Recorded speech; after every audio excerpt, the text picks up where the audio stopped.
us pray. God of grace and God of glory, we gather today as thankful people, thankful for the Wofford College community where we learn and work and play. As we begin a new academic year, we pray for students and staff, faculty and friends, administration and alumni of the college. And be with this Wofford College class of 2021 as they face the challenge of new tasks, the fear of failure, the expectations of parents and friends and self. As has been our practice for more than 160 years, we commit ourselves to the liberal arts mission of Wofford College. We pray that in our learning together, we might be inspired to become engaged with your world in ways that serve the greater good, mindfully and compassionately. Amen.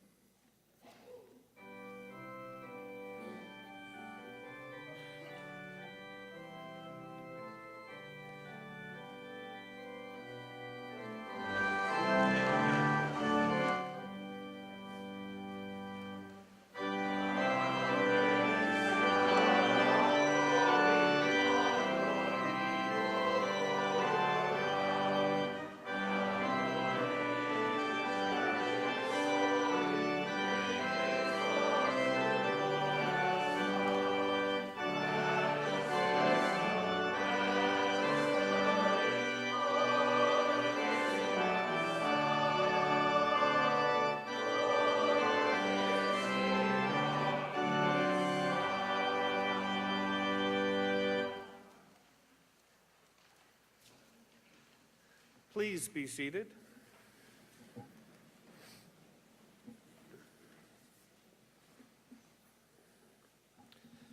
Good morning and welcome to the official start of the 2017-2018 academic year at Wofford College. I love everything about the start of a new semester. That includes greeting a new class of students as well as new faculty and staff, and our annual ritual of replacing all the grass on the Wofford College campus. This year, we also have two spectacularly beautiful buildings to open, new programs, a new food service vendor. Our newest NCAA sport, women's lacrosse, begins competition this year as well. So we have much to celebrate. And just as our student athletes benefit from the wise voices that we teach in the classroom and out, we always emphasize here the example of our athletic program's commitment to dignity, respect, and sportsmanship. As members of the Southern Conference, we are proud and compete on a level of sportsmanship that models intercollegiate athletics. We have great regard for sportsmanship, and so when we beat our competition on the fields and in the courts, we'll thank them afterwards and congratulate them. As I start my 5th year as president of Wofford College, I'm thankful that we continue to be a community that models civility, decorum, and respect. In our current political climate, and considering the tenor of our times, it's up to us in higher education to lead the way when it comes to engaging in meaningful conversations, seeking to understand each other, and devising solutions to deep-seated issues facing our society. We know, of course, that our institutions of government are often coming under attack. Confidence in many of these institutions is weakening, and so it is important today, as we welcome Justice Henry Floyd, to remember that the judiciary is an important pillar of our democracy, and that the judiciary is ultimately responsible for ensuring that our rights and our privileges as citizens of this country and as residents of this country are preserved, are defended, and extended. So it's my pleasure and the college's honor to welcome our speaker today and confer upon him an honorary degree. Let me ask Provost Sasulski and the Honorable Costa Placanis, class of 1965, Secretary of the Board of Trustees and retired Chief Justice of the South Carolina Supreme Court, to please come forward.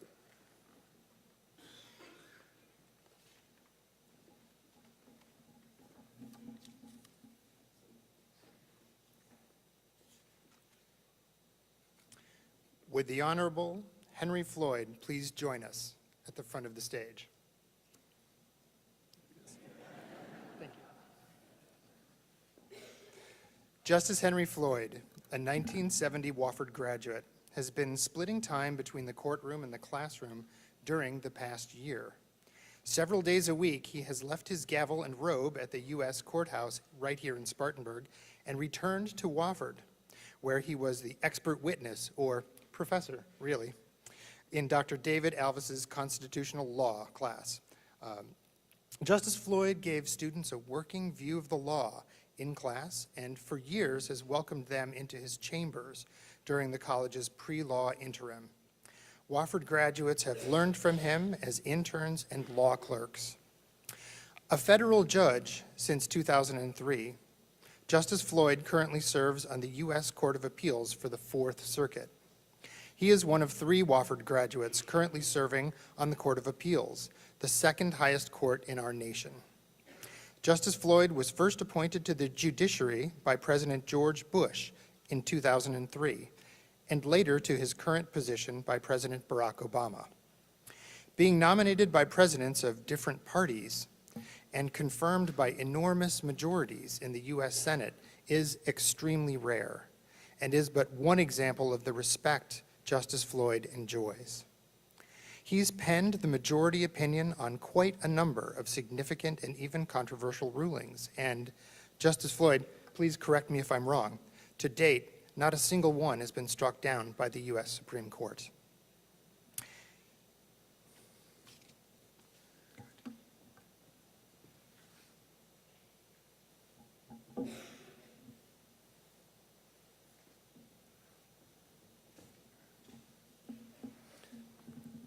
Henry Floyd, in recognition of your excellent character and professional attainments, and on behalf of the faculty and the Board of the Trustees of Wofford College, I now confer upon you the degree of Doctor of Humanities.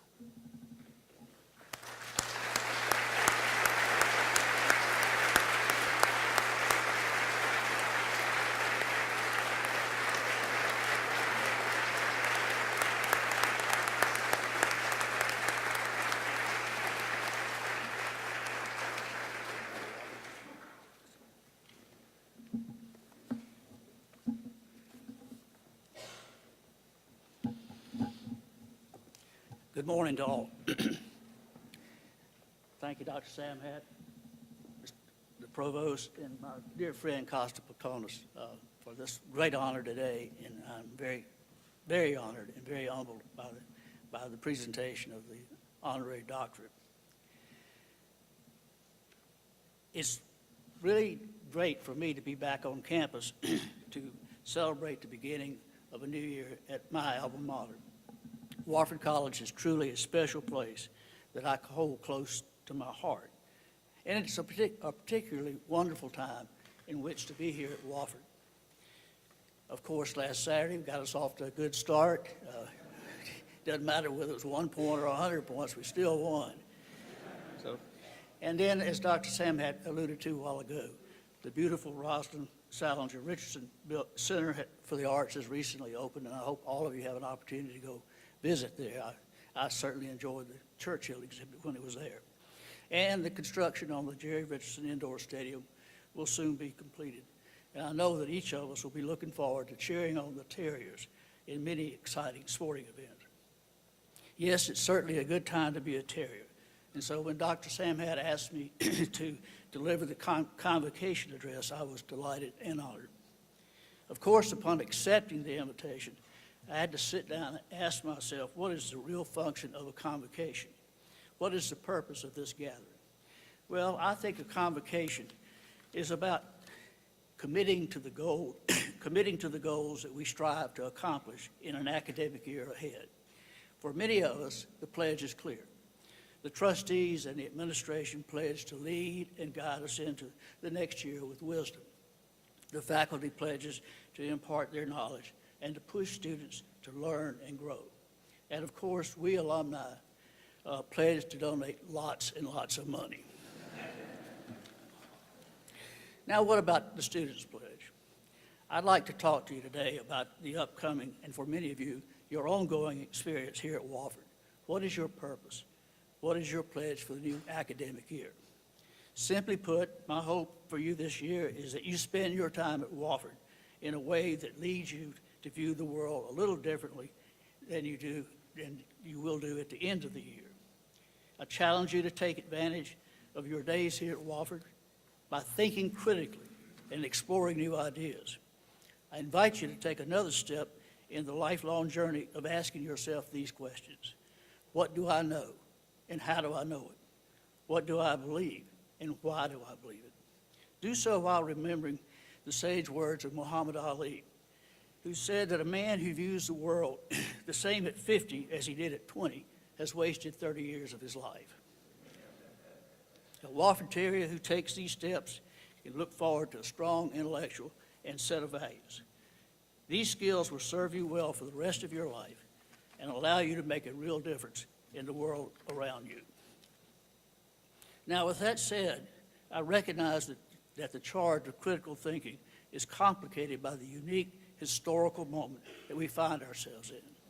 It is easier than ever to be well informed, and at the same time, it's harder than ever.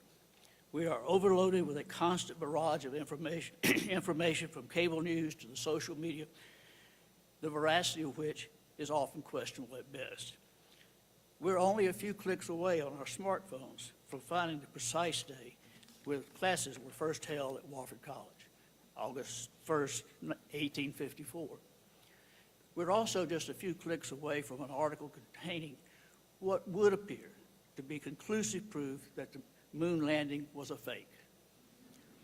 With this immeasurable knowledge available, it is no doubt tempting to seek out those arguments and those so-called facts that reinforce our beliefs and our prejudices and our preconceived notions. It is tempting to cling to the safety blanket of comfortable ideas and one-sided inquiry.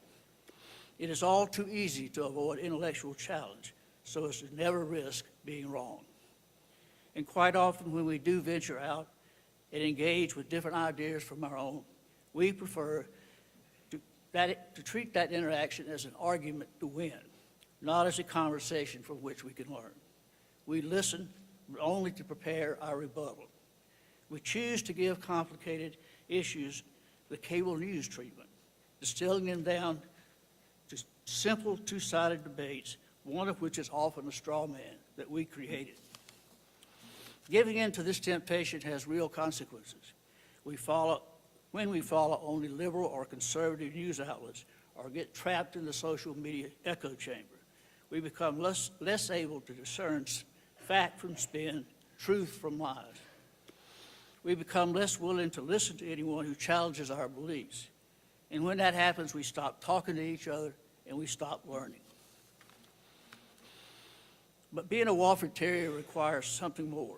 And I know this to be true from my personal experience. I will never forget my favorite class here at Wofford, which I found out the title of today was Crisis in America, 1969. It was an interim taught by Dr. Ross Byard, who I see is here today. And it was designed to make us think critically about the public issues of the day with an emphasis on the Vietnam War. Every day we had to read articles on the same topic from 4 different newspapers, each reflecting various points along the political spectrum.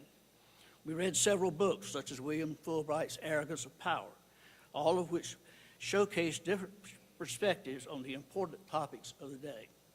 And we were also required to read Newsweek, Time, U.S. News and World Report each week to see how the different publications treated the same story.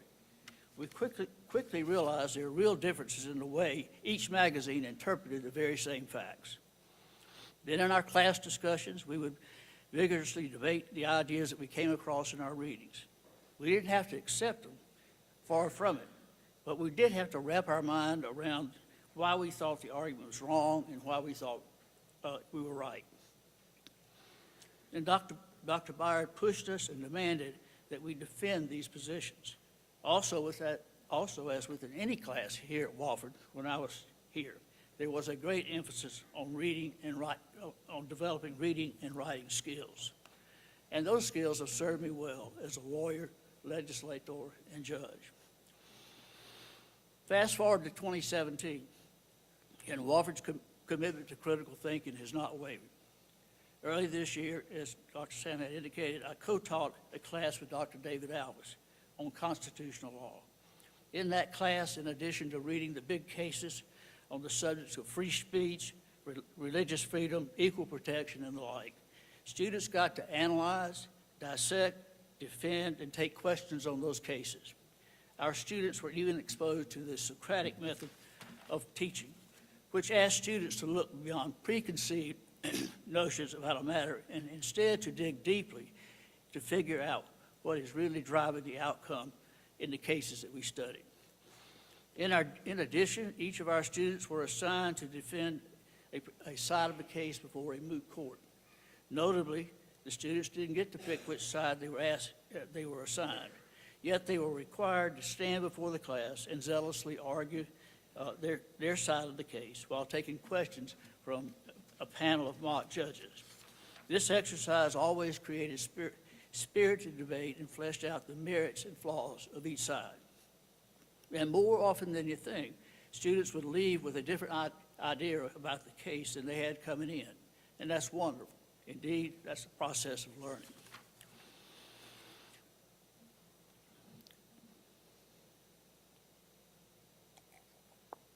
I'm happy to say that I've carried the lessons and skills I learned at Wofford into my life and career.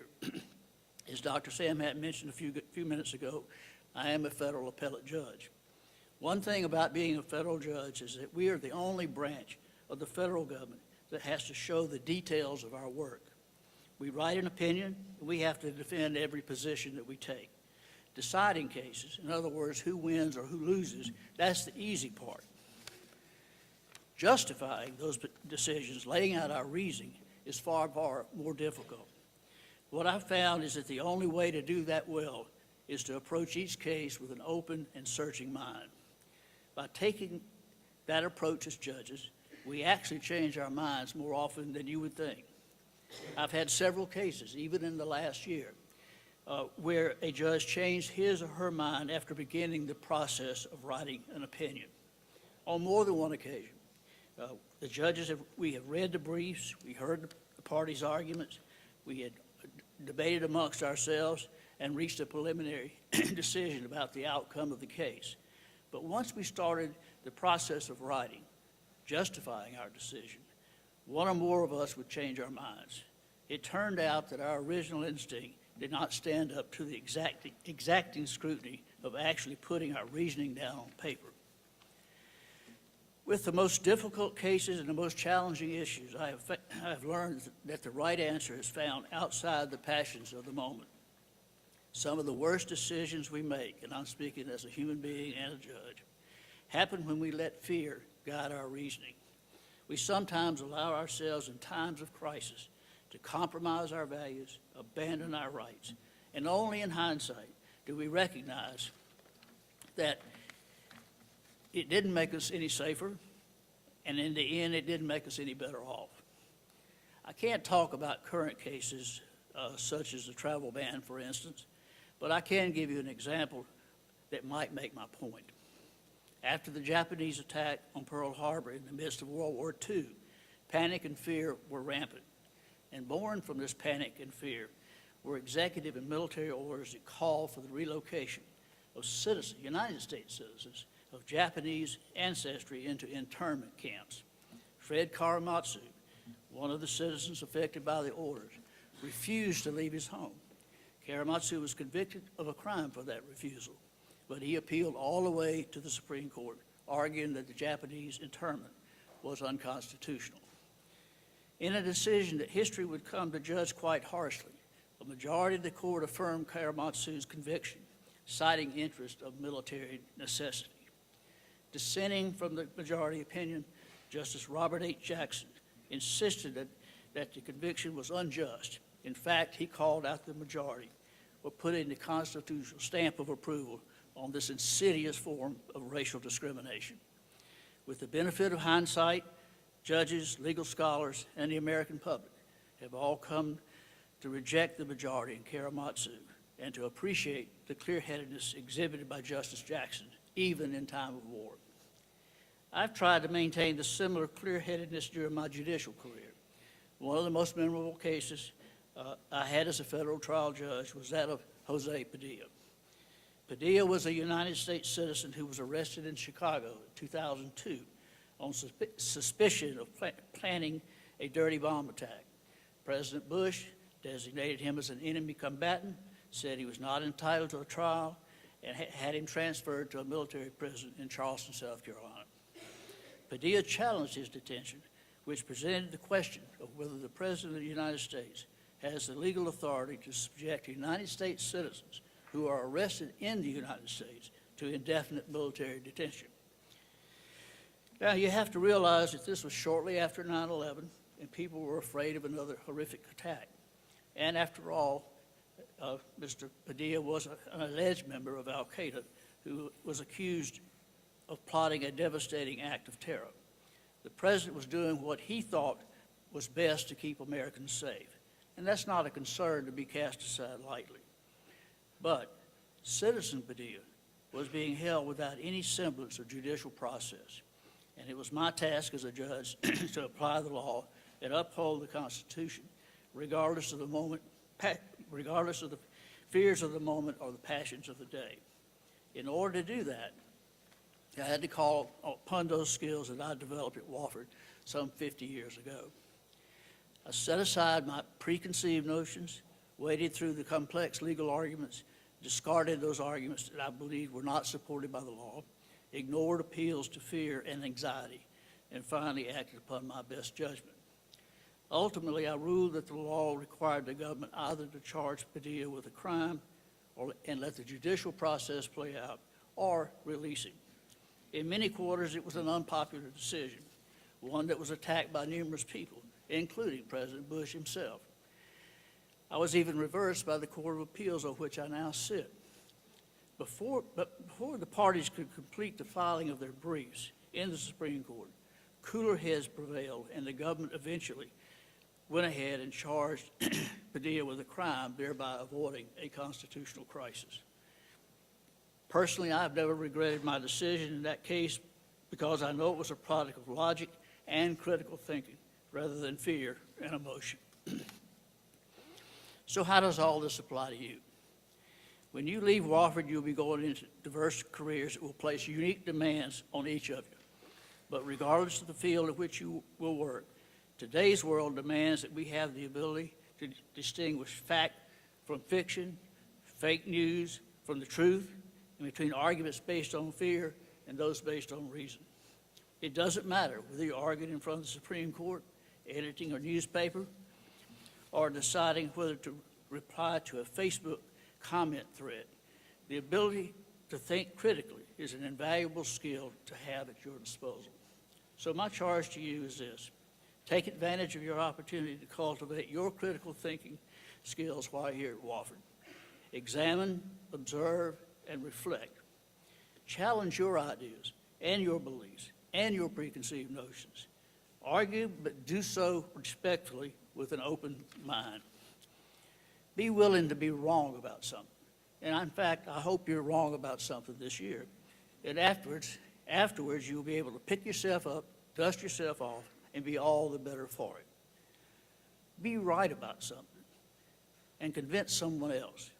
Have the courage to stand up when you believe you're in the right, and have the humility to admit when you're wrong.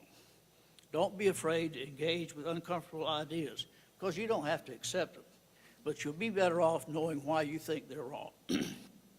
Don't be afraid to question your own beliefs and your values. If they survive scrutiny, you will have the clarity of your convictions. If they don't, you'll be rid of a mistaken belief. Do this, and you'll come out on the other side of your Wofford experience with a better understanding of what you believe and why you believe it. And even more important, you will have refined a process of wrestling with many challenges that you will come across in your life. I'll leave you with a brief story about one of the greatest debates in history. At Independence Hall in 1787, the delegates to the Second Constitutional Convention debated, fought, and eventually compromised on everything from the powers of the states to the status of slaves.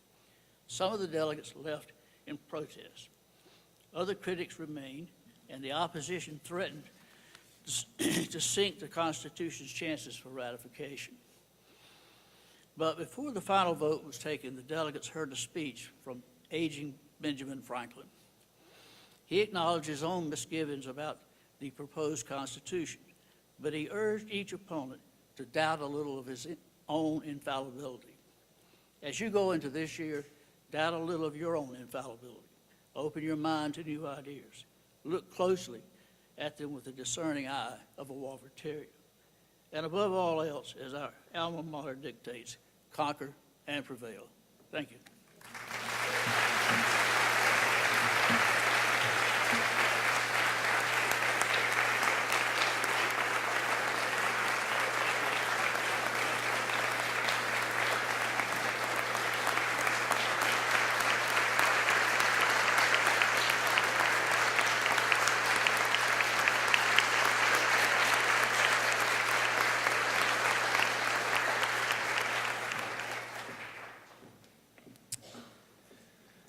Would you please join me in reciting the Wofford Prayer, which can be found in your program? We thank you, O Lord, for your servant Benjamin Wofford, whose purpose it was to found a college, spreading, working, increasing in power and goodness through the ages. Look with favor, we humbly pray, on those who have taken up that task, on the bishops and ministers of your church who sustain it, and on those who have living and studied here, labor elsewhere in the world. Most especially, we ask your blessing on all who teach, all who learn, all who guide and nurture this institution, that we may grow each day in tolerance and understanding.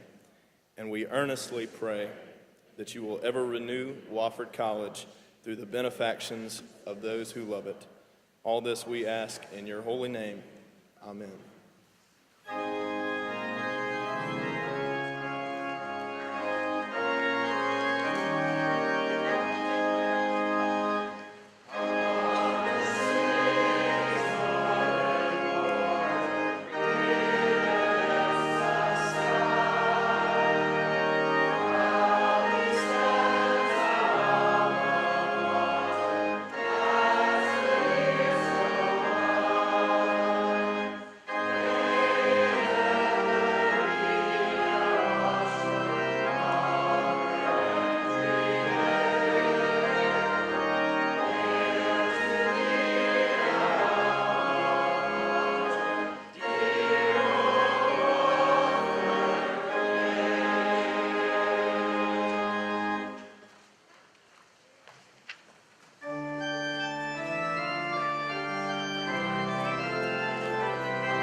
When I click a button, it's going to be there already. It